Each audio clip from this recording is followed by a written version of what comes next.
प्रभावे कृष्ण कर्मणा तस्मै संज्ञान रूपाय नमोस्तु परमात्मने नमोस्तु परमात्मने।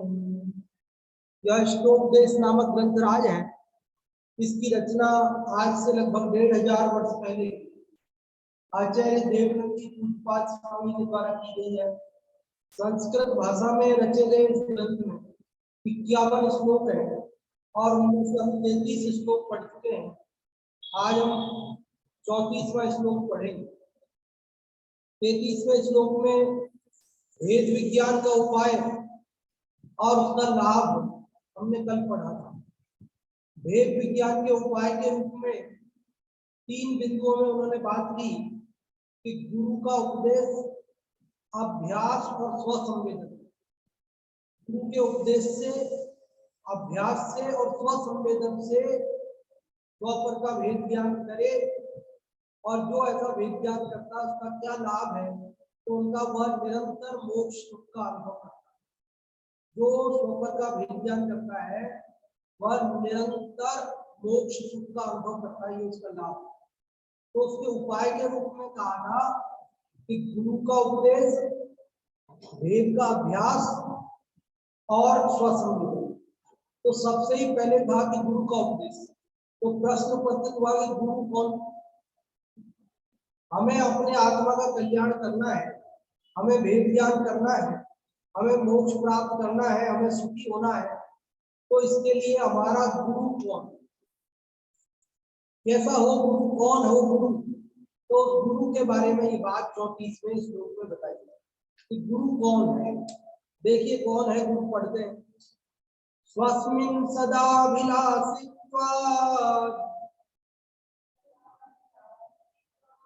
स्वस्मिन् सदाभिलाषित्वात् वेष्टिज्ञाय तत्कुतः वेष्टिज्ञायक व्यापक तत्कुतः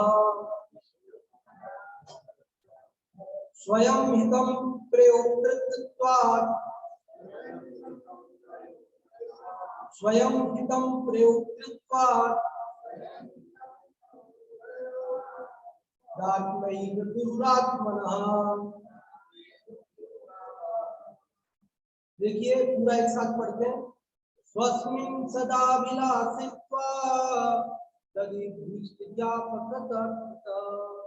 स्वयं हित प्रयोक्तृत्वात् दात्मैव गुरुरात्मनः। निजहित अभिलाषी स्वयं निजहित जायक है स्वयं निज गुरु आत्मा।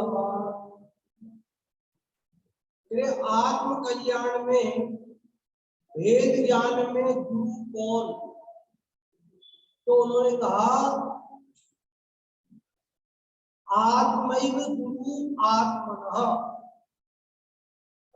4 चरण होते ना, अंतिम चरण देखिए दूसरी लाइन का आधा बाद वाला, दात्मैव गुरुरात्मनः, वह अलग करेंगे। आत्मैव गुरुरात्मनः, आत्मैव, आत्मा एक, आत्मा ही, गुरु आत्मनः, आत्मनः मतलब आत्मा का, आत्मा का गुरु आत्मा ही है। क्या कहा इसके अंदर? प्रश्न पूछा था ना कि भेद ज्ञान मुक्ति सुखी होने के लिए गुरु कौन? आत्मा का गुरु आत्मा ही है। किसको बताया गुरु? आत्मा का गुरु कौन है? मेरा गुरु मैं हूं। पराधीनता का काम नहीं है। कब गुरु मिलेंगे, कब वे उपदेश देंगे, कब मेरे आत्मा का कल्याण होगा, मेरे तुझे चिंता करने की जरूरत नहीं।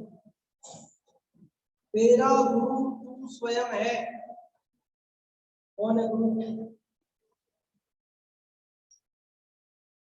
क्यों गुरु मैं हूं? उसके लिए बाकी जो डेडलाइन मैंने अभी नहीं बताया, उसमें 3 बिंदुओं में बात की है कि क्यों आत्मा आत्मा का गुरु है। तो उन्होंने पहला कहा स्वस्मिन सदभिलाषित्वात्। स्वस्मिन मतलब अपने में, सत मतलब जो प्रशंसनीय अभिलाषा होने से, प्रशंसनीय अर्थात मुक्ति की अभिलाषा। भोगों की अभिलाषा वो तो अप्रशंसनीय है, निंदनीय है, और मुक्ति की अभिलाषा, भेद ज्ञान की अभिलाषा वो प्रशंसनीय है। तो ये अभिलाषा कौन करता है कि मुझे मुक्ति चाहिए? बोलो कौन करता है?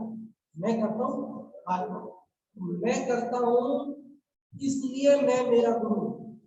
मेरे भले की बात कौन सोचता है? मेरे आत्मा का कल्याण हो, ये बात किसके दिमाग में आती है? मेरे आती है ना। अगर मेरे नहीं आती हो तो कोई मुझे जबरदस्ती भी दिला सकता नहीं। लेकिन मेरे चित्त में ये बात, मेरी अभिलाषा ये होती है कि मैं सुखी हूं, मुझे मुक्ति हो, मैं वेद ज्ञान करूं, इसलिए कह रहे मैं मेरा गुरु। पहली बात। दूसरी बात, अभीष्ट ज्ञापकत्वतः। अभीष्ट, अभीष्ट मतलब इच्छित। इच्छित क्या है? मेरा मुक्ति। उस मुक्ति का जो कारण असली आत्मा, उसका ज्ञापक होने से। कौन जानता है? मुक्ति का जो उपाय है आत्मा, उसका ज्ञान। तो आत्मा को कौन जानता है? कौन जानेगा आत्मा को? तो जब वो गुरु जानेंगे, गुरु जानेगा, गुरु की मुक्ति होगी। मेरी मुक्ति तो मेरे द्वारा मेरे आत्मा को जानने से। किसके जानने से? किसको? गुरु, गुरु के आत्मा को जानेंगे, उससे मेरी मुक्ति होगी। तो गुरु मेरे आत्मा को जानेंगे, उससे मुक्ति होगी। तो मेरी मुक्ति किससे होगी? मैं गुरु के आत्मा को जानूंगा, उससे मुक्ति होगी? तो बोले नहीं, मैं मेरे आत्मा को जानूंगा तब मुक्ति होगी, इसलिए मैं मेरा गुरु हूं। दूसरा कारण।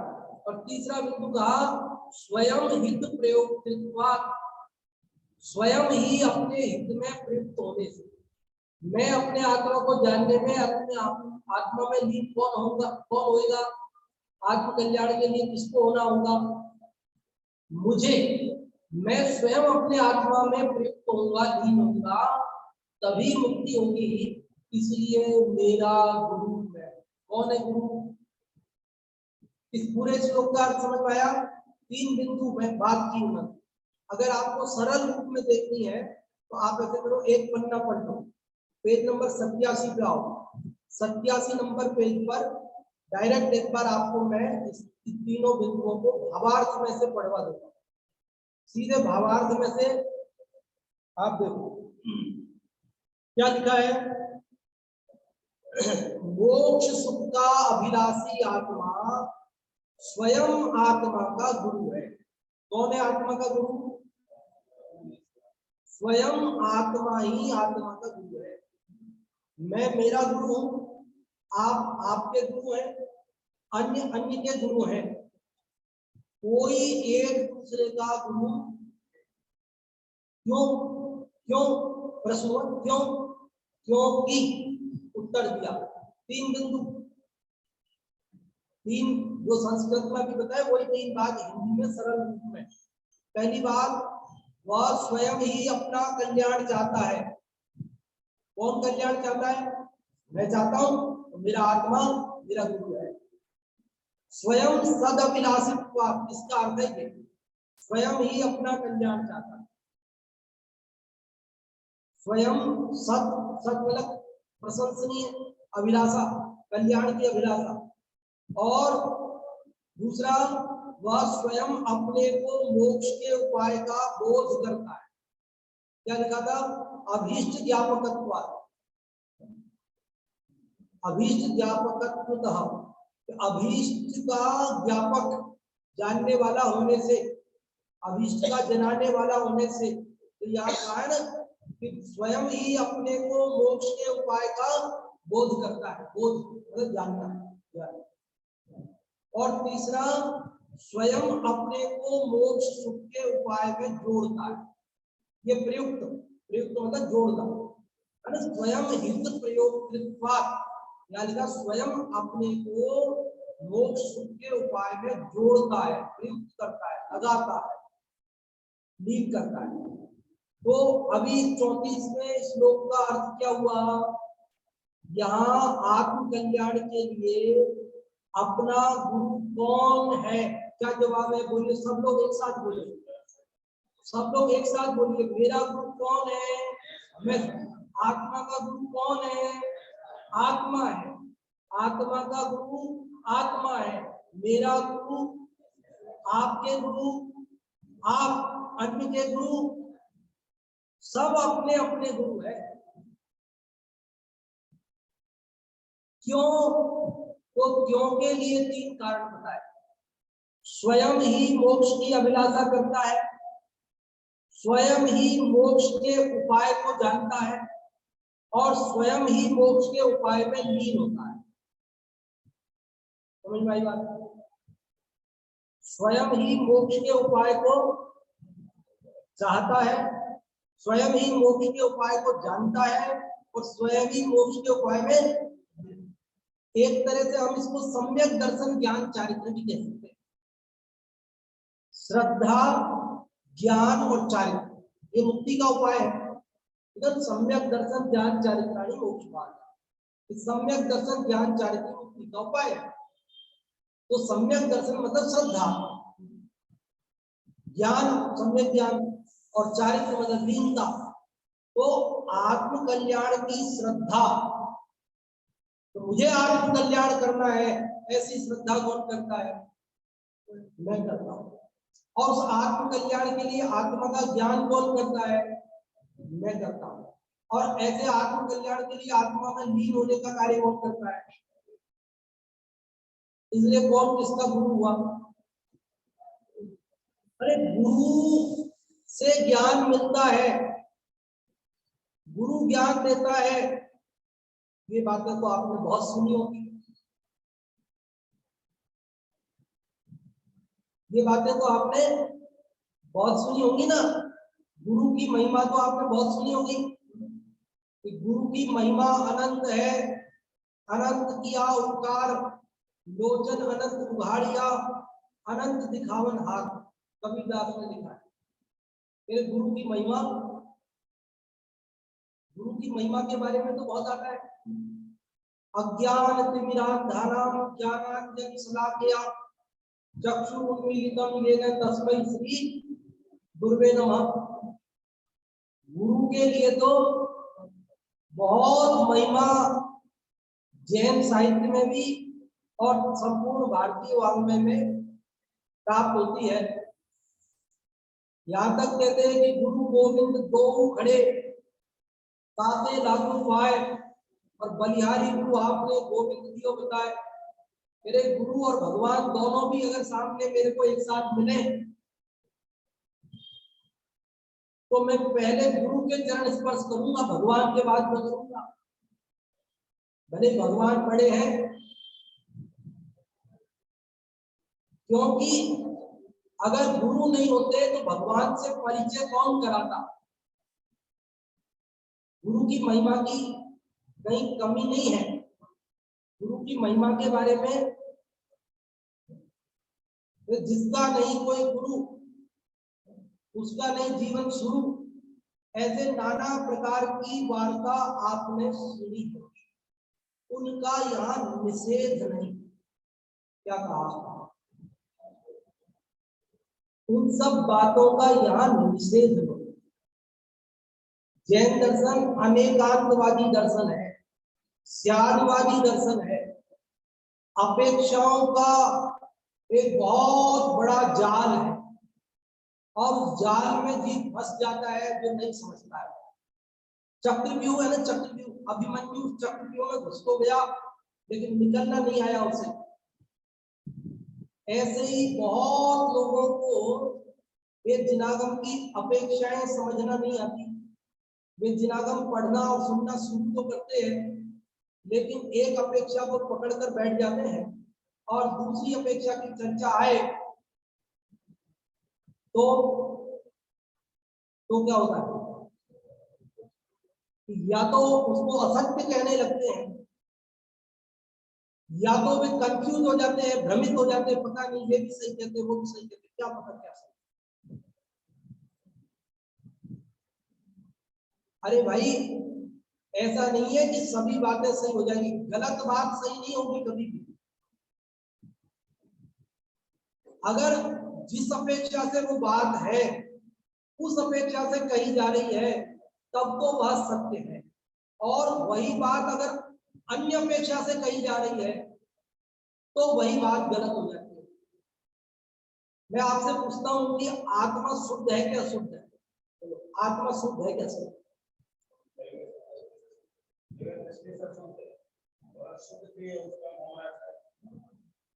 अजी मैं तो आपसे केवल इतना सा पूछ रहा हूँ, आत्मा शुद्ध है या अशुद्ध है? अब मैं तो भोला भाला आदमी, मेरे को तो आता नहीं ज्यादा, ये नयो वयो का चक्कर नहीं आता मुझे, तो सीधी सी बात बताओ, शुद्ध है क्या शुद्ध है? शुद्ध है तो शुद्ध है, तो ये समझा काय को रहे हो, काय को मेरे को मुनि बनना है, काय को मेरे को ध्यान करना है, काय को मोक्ष का उपसार करना है। शुद्ध है तो फिर बस शुद्ध है, फिर करना क्या है, कुछ नहीं करना। शुद्ध है तो है, बस शुद्ध है, फिर शुद्ध है कि नहीं है बोलो? शुद्ध ही है, तो शुद्ध ही है तो ये उपाय किसके लिए, ये शास्त्र पढ़ना पढ़ाना किस काम के लिए? इसका जवाब दे दो, शुद्ध ही है, है? हाँ, शुद्ध ही है और कर्मों का आवरण है। दो बातें तो हम पूछ ही नहीं रहे, हम तो एक ही बात पूछे।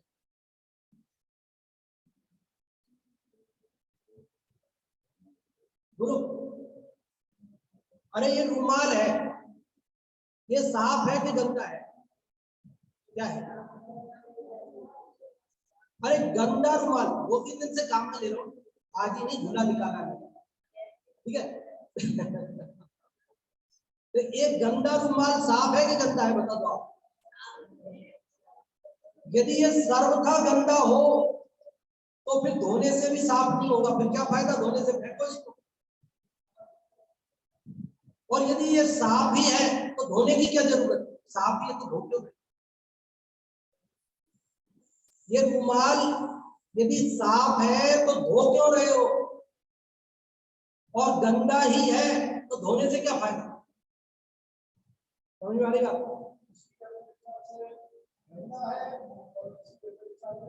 हाँ, कि कथनचित गंदा है और कथनचित साफ है।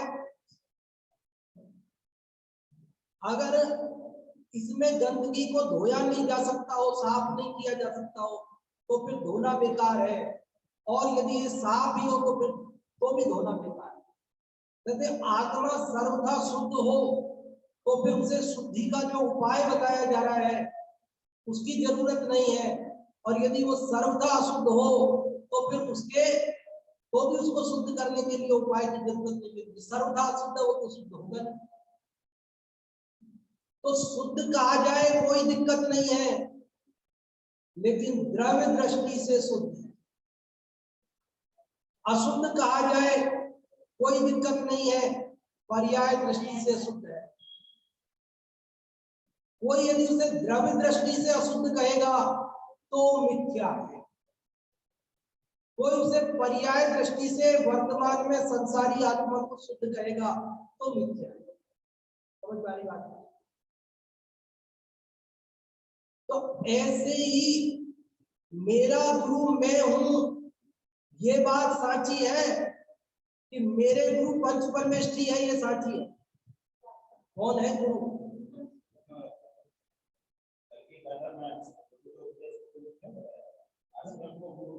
क्या कह रहे हैं? हाँ हाँ,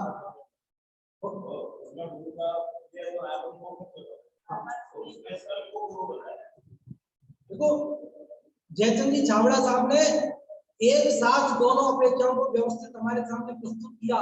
शुद्धात्म और पंच गुरु जग में शरणों बोए। हाँ,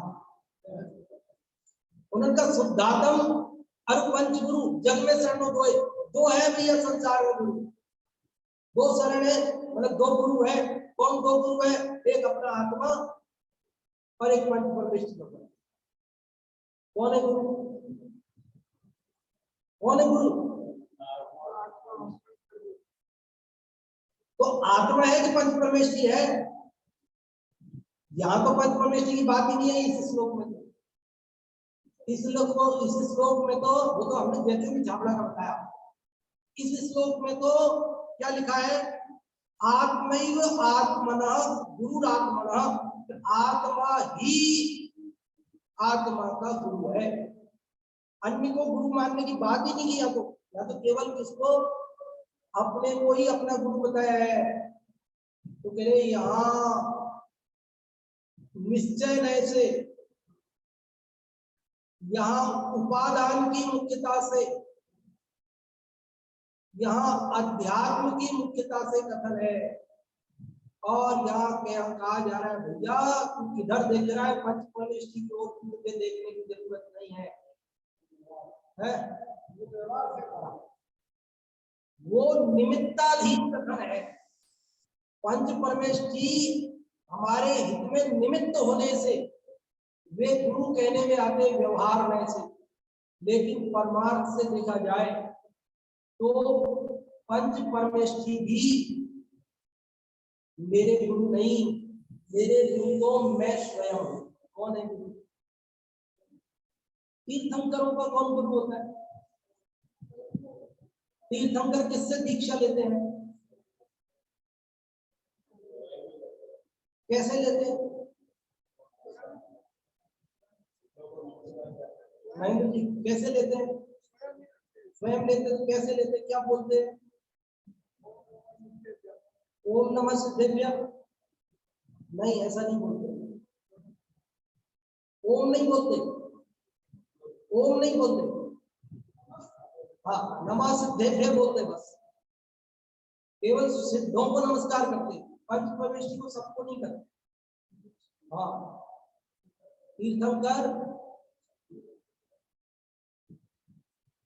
वो जब तक उनको केवल ज्ञान नहीं हो जाए ना, तब तक किसी साधु से मुनि से उनका साधना नहीं होता, मिलान नहीं होता। तीर्थंकर तो केवल ज्ञान हो जाता है, तमोक्षण की रचना होती है, द्वादश सभा में मुनिगण भी आते हैं, उसके पहले मुनिगण का उनको मिलाप नहीं होता। सन्मति नाम है ना महावीर स्वामी के 5 नामों में। तो वो भी क्या हुआ था कि कोई मुनिराज जा रहे थे और उन्होंने पीठ देखी थी, बाल तीर्थंकर की पीठ देखी थी, और पीठ देखते उनकी शंका का समाधान हो गया। सामना तो होता ही नहीं, पूछना ताछना सामने देखना वो तो बात होती नहीं, केवल पीठ देखी थी और उनके मन की जो शंका थी उसका समाधान हो गया। तो उनका ये बालक सन्मति है, बहुत बुद्धि वाला, सम्यक बुद्धि वाला है।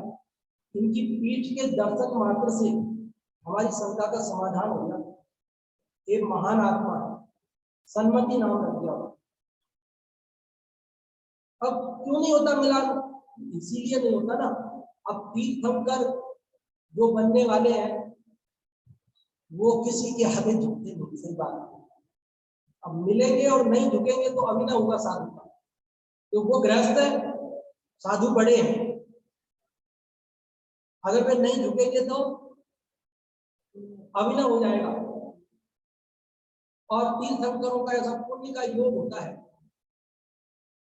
और उनको जो गुरु से मिलना चाहिए ना वो सब आता है।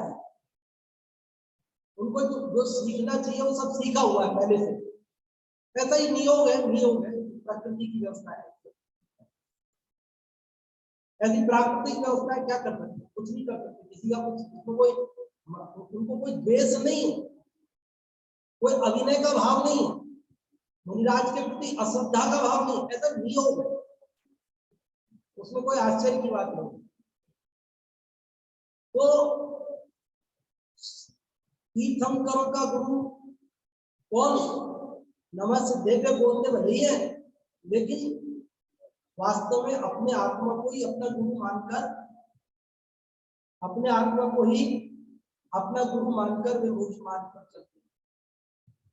और कल मैंने आपको याद दिलाया एकलव्य का गुरु कौन? एकलव्य की कहानी तो सुन रखी आप लोगों ने। एकलव्य का गुरु कौन?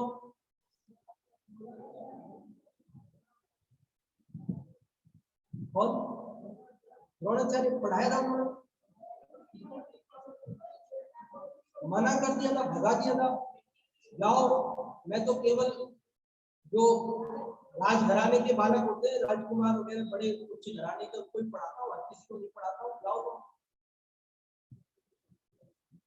तो सोचते तो कैसा लगता है ना, क्या जमाना रहा होगा जब हर किसी के लिए शिक्षा पाना सुलभ नहीं था, हर किसी के लिए शिक्षा की व्यवस्था नहीं थी, केवल कुछ चुनिंदा लोगों के लिए ही शिक्षा की व्यवस्था थी, हर किसी को पढ़ने का अधिकार नहीं था। बोलो, आज आप हम कितने भाग्यशाली हैं कि सबको पढ़ने का अधिकार मिला है। आज तो कोई बिना पढ़ा मिलेगा ही नहीं आपको, ऐसी बात। तो एकलव्य को द्रोणाचार्य ने तो पढ़ाया नहीं, तथा वो मिट्टी की मूर्ति बना ली थी उसने, एकलव्य ने, गुरु द्रोणाचार्य बना ली ना, ठीक है बना ली, तो मिट्टी की मूर्ति ने बताया होगा उसको कैसे तीर चलाना है। तो मिट्टी की मूर्ति ने, इससे कुछ गलती करता होगा शुरू में चलाने में, तो वो हाथ पकड़ के रोकते होंगे, ऐसे नहीं ऐसे चला, क्या करती होगी वो मिट्टी की मूर्ति, बताओ। जब इससे चूक होती होगी तो वो डांटती होगी, इसकी पिटाई करती होगी, क्या करती करती क्या थी? कुछ नहीं है, उनके प्रति श्रद्धा थी। लेकिन श्रद्धा किसको थी? अपने को, एकलव्य को। तो कहते श्रद्धा जिसको थी वही गुरु है उसका। क्या समझ भाई? श्रद्धा किसकी? मिट्टी की, द्रोणाचार्य की, या उसकी खुद की? श्रद्धा किसकी? खुद की। ज्ञान किसका? खुद का।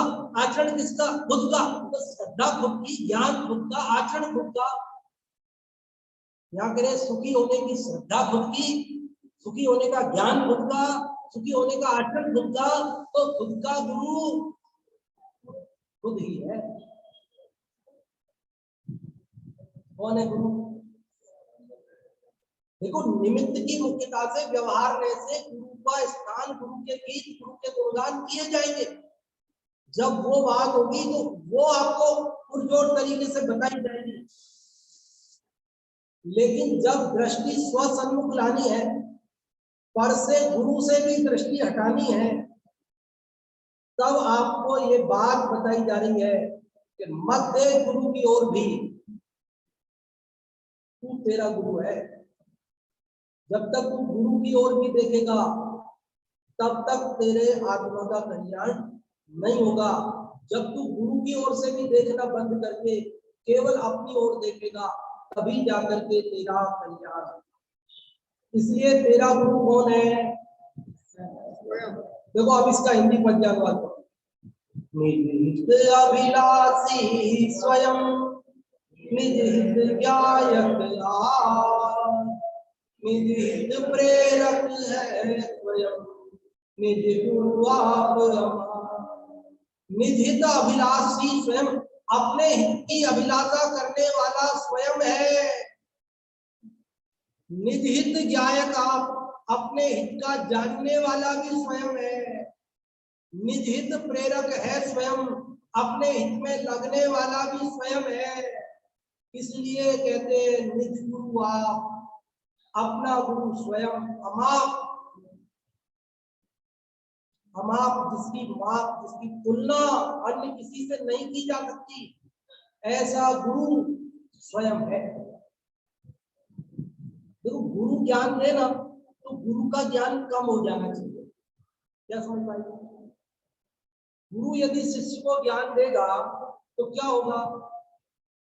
यू समझो, आप गुरु के पास 1 किलो ज्ञान है, किलो में होता नहीं, मतलब गुरु के पास 1 किलो ज्ञान है, तो उसने अपने शिष्य को ज्ञान दे दिया। अब गुरु के पास कितना ज्ञान बचेगा? अगर पूरा दे देगा तो शून्य हो जाएगा, वो ज्ञान से रहित हो जाएगा। तो आधा देगा तो आधा किलो ही बचेगा, और चौथाया देगा तो 750 ग्राम बच जाएगा। शिष्य के पास 250 ग्राम होता है ऐसा। बल्कि कहते हैं जो जो खर्चे जो बढ़े बिन खर्चे घट जाए। या तो तेरे गुरुजी पढ़ाते हैं तो उनका ज्ञान बढ़ता है, गुरुजी पढ़ाते हैं तो उनका ज्ञान घटता नहीं है। बल्कि तो गुरु ज्ञान देते हैं कि नहीं देते हैं? फिर देते हो तो घटना चाहिए, देते हो तो घटना चाहिए, घट नहीं रहा। इसका मतलब यह है कि वे देते नहीं। तो फिर कि ज्ञान तो उसमें खुद में है, शिष्य में स्वयं में ज्ञान है। अगर शिष्य में स्वयं में ज्ञान नहीं हो तो गुरुजी उसे जबरदस्ती ज्ञानी बना सकते हैं। चलो गुरुजी बहुत अच्छे हैं ना, अच्छा पढ़ाते हैं, ऐसे करो इसको ज्ञानी बनाओ, चलो इसको पढ़ाओ, इसको पढ़ाओ। गुरुजी जो टॉप, जो राष्ट्रपति पुरस्कार से पुरस्कृत शिक्षक हो ना, उत्कृष्ट शिक्षक, उनसे कहते हैं इनको इसको पढ़ाओ और 10th बोर्ड में इसको टॉप कराओ, कराओ इसको। करा सकते हैं? क्यों नहीं करा सकते? कि इसमें ज्ञान नहीं है, इसमें ज्ञान नहीं है तो आप दो ना इसको ज्ञान, आप तो ज्ञान देने वाले दो नहीं है। बोले नहीं है तो नहीं है, आप नहीं दे सकते। और शिष्य में ज्ञान है, जीव में ज्ञान है, तो आप क्या दे रहे हो फिर? उसमें तो खुद में है ज्ञान। अरे दर्पण में स्वयं झलकाने की योग्यता न हो तो कौन उसमें झलकाने के लिए शक्ति दे सकता है? ऐसी ज्ञान जीव का स्वयं का है, गुरु उसमें निमित्त मात्र है। जब जीव स्वयं ज्ञान रूप परिणमन करता है तो उस समय जो गुरु मौजूद होते हैं, तो ऐसा कहने में आता है कि इन गुरु ने हमें ज्ञान दिया। और जब शिष्य ज्ञान रूप परिणमन नहीं करता तो कहने में आता है कि ये गुरु जी ने ज्ञान नहीं दिया। अब गुरु ज्ञान देते हैं कि गुरु ज्ञान नहीं देते हैं? कहते वो तो अगर देते हैं तो 40 बच्चों को क्लास में सबको एक साथ एक जैसा देते हैं, और नहीं देते हैं तो किसी को नहीं देते हैं। लेकिन एक तो अपना ज्ञान रूप परिणमन करके टॉप करता है, वो कहता है गुरु जी ने दिया। एक फेल हो जाता है, वो कहता है गुरु जी ने कोर्स ही पूरा नहीं कराया थी, गुरु जी ने पढ़ाया नहीं ठीक से। तो वस्तु स्थिति क्या है? तो निमित्त की अपेक्षा से व्यवहार में से कथन करेंगे तो गुरु ने ज्ञान दिया, गुरु ने पढ़ाया, ऐसा सब कहने में आएगा।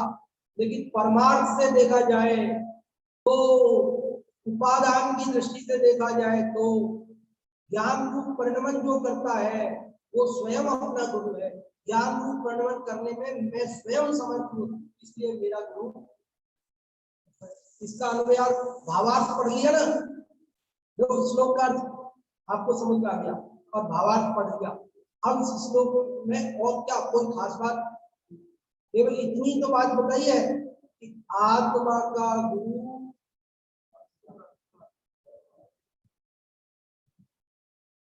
पंचम काल में हुई, अभी साक्षात तीर्थंकर नहीं है, हम क्या करें?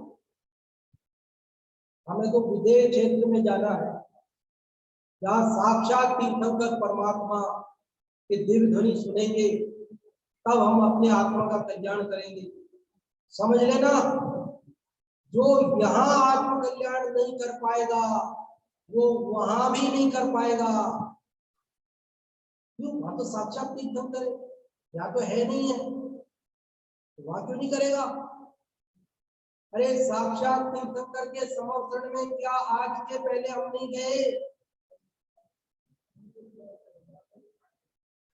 अनंत बार हम तीर्थंकरों के समोचरण में गए हैं, साक्षात तीर्थंकर परमात्मा की ध्वनि सुनी है और हमने अपने आत्मा का कल्याण नहीं किया, तो अभी हम विदेश क्षेत्र में जाकर के और सीमंदर परमात्मा की ध्वनि सुन के आत्म कल्याण कर ही लेंगे, इसकी कोई गारंटी है?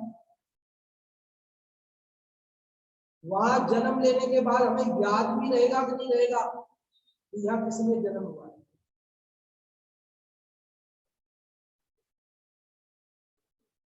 कितने ही भावना बातें, लेकिन कदाचित वहां जन्म भी हो जाए, भूल जाते जन्म, पिछले जन्म की कितनी बातें याद है आपको? बताओ, पिछले जन्म में आप क्या संकल्प करके आए थे? बताओ, कुछ याद है? कुछ तो सोचा होगा ना आपने पिछले जन्म में भी, तो जैसे आप अभी सोच रहे हो कि हम मर के वहां विदेश क्षेत्र में जाएंगे, वहां समंदर परमात्मा के दर्शन करेंगे, उनकी दिल ध्वनि सुनेंगे, आत्म कल्याण कर लेंगे, ये भावना है ना, है कि नहीं है?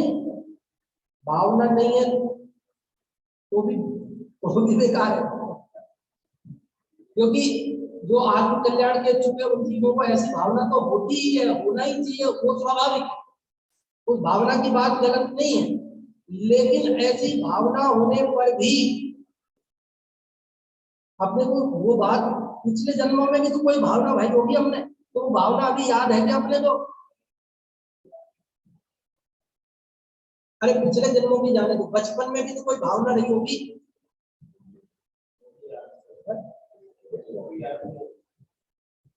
अरे और बात जाने दो, कई लोग ये सोचते हैं मेरा घर मंदिर से दूर है, मेरे यहाँ पास में मंदिर में स्वाध्याय नहीं होता है, मेरा घर अगर मंदिर के पास बन जाएगा, अगर वहां मेरे मंदिर में स्वाध्याय होता होगा तो मैं रोज जाऊंगा और स्वाध्याय करूंगा, दर्शन करूंगा, पूजन करूंगा, ऐसी भावना भाते हैं, और उनके योग से मंदिर के पास घर मिल भी जाता है, वहां स्वाध्याय भी होता है, तो भी कितने लोगों को वो बात,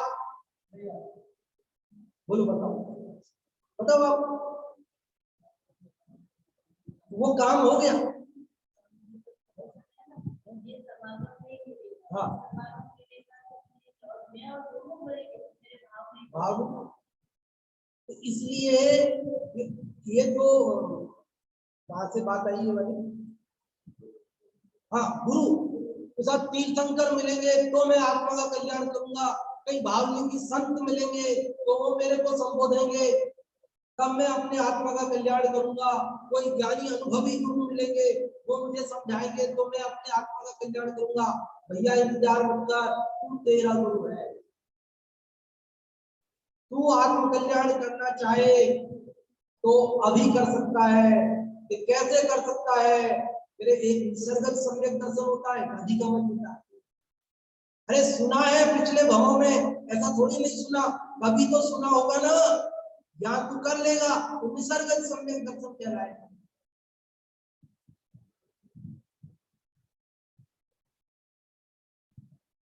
भाई अभी वर्तमान में गुरु का उपदेश मिला और सम्यक दर्शन हुआ तो अधिगमन कहलाएगा, और वर्तमान में नहीं मिला और सम्यक दर्शन हो गया तो निसर्गत कहलाएगा। निसर्गत भी तो होता है, तो बोले साहब निसर्गत में भी तो उपदेश तो चाहिए ना, अभी का नहीं तो पहले का, तो पहले के तुम्हें किसको नहीं मिला? पहले पहले किसको नहीं मिला? पहले तो सबको ही मिला, पहले उपदेश किसने नहीं सुना? तो अनादि काल के है ना, अनंत काल या परावर्तन करते करते हुए कितना समय बीत गया, संसार की ऐसी कौन सी दशा है जो जिस दशा में हम नहीं रहे, जिस परिस्थितियों में नहीं रहे, जो संयोग नहीं मिले, सब मिले हैं, सब उपदेश सुने हैं। यहाँ निश्चय में से उपादान से बात होता है, और जो व्यक्ति ऐसी परमुखापेक्षिता छोड़कर मैं मेरा गुरु ऐसा समझ लेता है, वो अपने आत्मा का कल्याण कर लेता है। यहाँ की बातें जगत लाभ लेता है, तेरा मन दर्पण कहलाए, भली बुरी बातें सब तुझे दिखाए, तो भली बुरी बातें कौन दिखा रहा है? तेरा मन दिखा रहा है। कौन है? तू ही है ना अपना गुरु, तेरा मन ही बता रहा है तेरे को कि ये गलत है, ये सही है। जब हम गलत काम करते हैं तो छुपाने लगते हैं, जब सही काम करते हैं तो हमें कोई डर नहीं होता, छुपाते नहीं है। तो हमारे मन में कहते हैं ना ये गलत है, ये छुपा, ये सही है, इसको छुपाने की जरूरत नहीं है। ये हमारा मन, हमारा ये चित्र, वो जो शुद्ध पंचमी का अपन नीचे बना रहे हैं, शुद्ध पंचमी वाला, उसमें वो जो भूत बलि पुष्पदत्त थे, उनको जब उन्होंने धर्षेनाचार्य ने मंत्र दिए थे तो क्या कहा था उनको कि कोई गलती हो तो सर्वांग सुंदर देवियां प्रकट होंगी इन मंत्रों के सिद्ध करने से, और अगर उनमें कोई कमी हो तो समझ लेना मंत्र में अशुद्धि है और मेरे पास मत आना। मुनि आए गुरु जी आपके पास, मत आना मेरे पास, तुम्हारे गुरु तुम स्वयं हो, खुद ही सुधार लेना और पुनः सिद्ध करना, और अगर सर्वांग सुंदर प्रकट हो जाए तो समझ लेना सही है। और फिर उन्होंने क्या किया, एक अक्षर ज्यादा होने से एक दांत बाहर निकला हुआ था एक देवी के, और एक अक्षर कम होने से एक देवी की एक आंख कम थी, तो वे समझ गए कि एक अंग कम हुआ है तो एक अक्षर कम है, एक अंग ज्यादा हुआ है, दांत बाहर निकला है तो एक अक्षर ज्यादा है, और वो उन्होंने अपने बुद्धि से उसको ठीक किया, पुनः सिद्ध किया, सर्वांग सुंदर देवी। तो वहां गुरु जी के पास जाते, गुरु जी ने तो मना कर दिया। कौन है गुरु?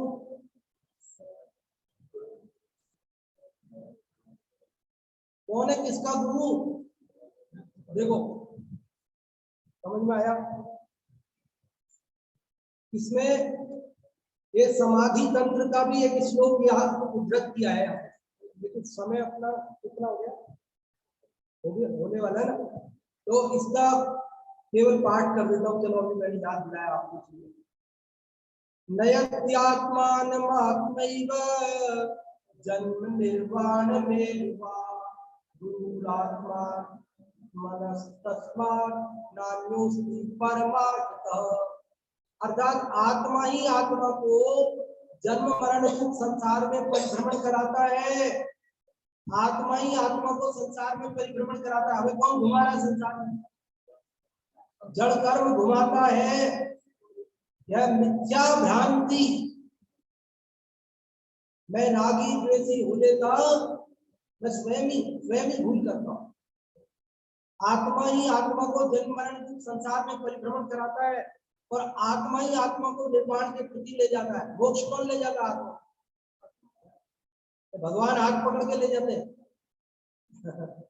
आत्मा ही आत्मा को निर्वाण के प्रति ले जाता है, इसलिए निश्चय से आत्मा ही आत्मा का गुरु है, अन्य कोई गुरु नहीं है। वैसी स्वाधीन दृष्टि। अगले श्लोक में उदाहरण से बात बताएंगे, इसी बात को अगले श्लोक में उदाहरण से बताएंगे कि कैसे कोई गुरु दूसरा नहीं है, तू ही तेरा गुरु कैसे है, उसके लिए उदाहरण देकर बात करेंगे और परम स्वाधीन मार्ग की उद्घोषणा करेंगे। आचार्य पूज्यपाद स्वामी परम स्वाधीन मार्ग, स्वाधीनता का, स्वतंत्रता का मार्ग बता रहे हैं। यहाँ रंच मात्र की पराधीनता जैन दर्शन में नहीं है। गुरु के भरोसे गुरु जी जाप कर देंगे, गुरु जी को दे दो, आपको दान दक्षिणा जो देनी है, गुरु जी जाप करके आपको पार लगा देंगे। तो ऐसा जैन दर्शन में नहीं, या तुमको स्वयं जाप करना पड़ेगा, तुम्हें अपना काम स्वयं करना पड़ेगा, तुम्हारा काम कोई दूसरा करेगा ऐसा है नहीं। शेष चर्चा पर कल करेंगे अगले श्लोक।